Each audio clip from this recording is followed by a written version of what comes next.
Look what you got. Okay, put it in the bucket. Well, today we're in Muskogee, Oklahoma at the Little Sprouts Learning Center, and I'm here with Christina Kamp.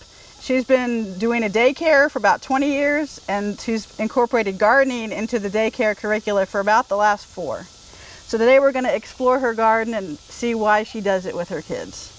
So this is your garden, and you haven't had the whole thing the whole 4 years. Right, this expansion we've had for 2. So this is just right outside your daycare. Right. And what do you do with the kids out here? They plant everything. They plant all kind of seeds and seedlings. We're going to plant some Brussels sprouts to grow this winter. Who likes to eat Brussels sprouts? Me too. Okay, we need a hole that's 1 knuckle deep for these Brussels sprouts. Just now get you 3 seeds and put in your hole. You can do it. I got Get 3 seeds. Put your finger in there.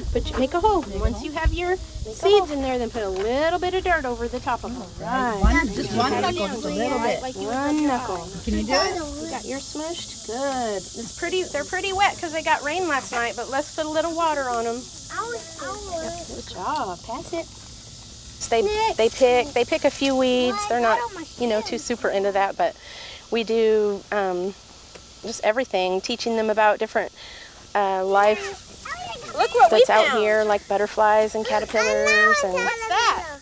Caterpillar. Color that caterpillar is? What three colors? What colors? That green, yellow. Green, yellow, and Green. You said it. Say it again.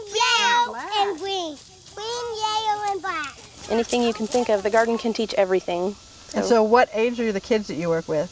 1 to 5. And do they all get a chance to come out here? Mm-hmm. And have you noticed that they have their lives have changed? Any like they're learning more about where their food comes from? Do they mention it? Do they eat healthier? Yeah, whenever we started, I asked the kids, what do you want to grow? We had one little 3x10 bed that we started with.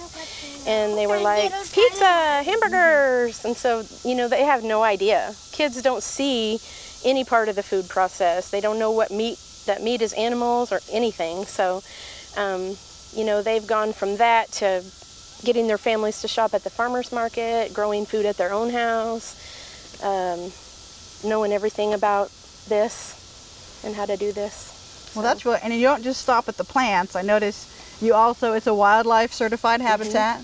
And I noticed you've grown some birdhouse gourds. Yes. And do you have the kids help make those into birdhouses? And they all got to take some home and have birdhouse gourds at their house and stuff. So. And in addition to the birds, I noticed that you have over here, you have like a little pollination station. Like you have little things that critters can make homes in. So tell me about the different critters you've seen in here. Well, we've seen a lot of wasps. Over there we have habitat for mason bees, and we've made homemade mason bee houses, and then we bought some store-bought ones, and they're hanging all around the yard. And we've seen them pack them with mud and had all those types of experiences. So what do the kids like to find the insects? Do they know the difference between like a good one and a bad one? Most of them do, the older ones especially. That it's a process of learning. A lot of the kids are scared of bugs when they start, even a ladybug or something, and then they learn, to hold a ladybug in their hand and what the ladybugs do to help the garden.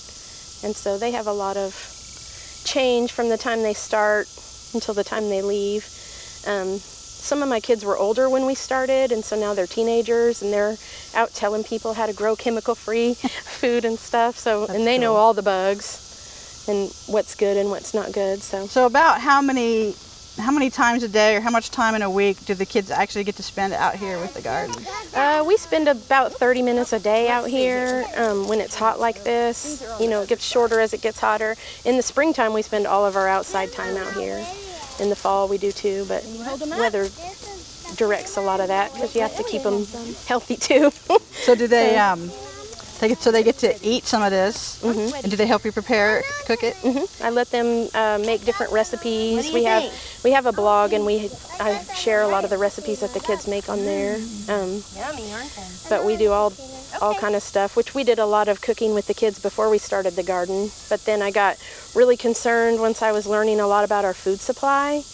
And, like you'll hear, like listeria is on whatever at the grocery store. And so I thought, how could I protect them from the food supply being so unpredictable?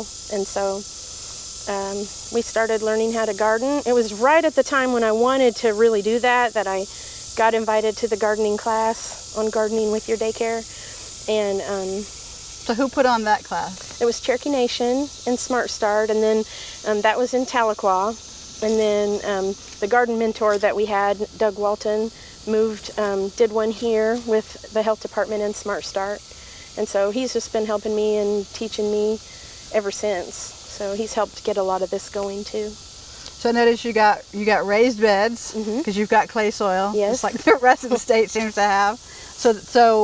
But you didn't know about that before you took the gardening class. No, I didn't know that the clay suffocates the roots because the water doesn't drain. So every time we would grow something, it would get going, but then it would just fall over, and I didn't know why. So whenever he taught the class, he told us that you have what kinds of things you need in your soil, like air, and something to put nutrients in there, because clay doesn't have a lot of nutrients either. So then we started doing the raised beds, and we're able to grow things. So what advice would you give someone who wanted to do this with kids, wanted to get a garden going, and they just overwhelmed and don't know where to start? It can be overwhelming, but you really have to start small and be patient with yourself. And you have to be patient with the kids because they're not gardening experts. And, like yesterday we had an interview with a new child, and we took him out to the garden to show him, and he picked a bunch of green tomatoes, and his parents were like, don't do that. And I was like, that's how you learn, and we're learning colors because we're learning what red and green tomatoes are. You can learn, all the curriculum can be learned in the garden. So it's a really good learning experience. Well, that's a really neat thing. I think we should bring the kids out and see how they enjoy interacting with the garden. Great. Come on, Eli, you want to hold hands? Hold on just one second. Come on, you want to hold hands? It's okay if Daddy comes. That's okay. Oh, if you can come. Hold it. See if you can get it. Oh, shake it. It's got lots of dirt. Okay, well, hurry, you have a turn. Pull it.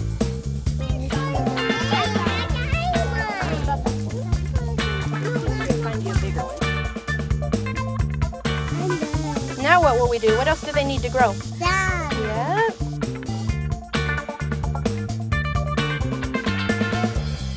For more information on gardening with kids, contact your local OSU Cooperative Extension Office. Explore resources on our youth gardening website, or check out OSU Cooperative Extension Fact Sheet HLA 6402, Children's Gardens in Which to Learn and Grow. What do you think, buddy? Is that a good tomato? Little bitsy tiny one. Yay, Oklahoma gardening! We hope you enjoyed this video. It's part of our Oklahoma Gardening YouTube channel. You can also find even more videos on our OK Gardening Classics YouTube channel. And join us on social media for great gardening tips, photos, and discussion.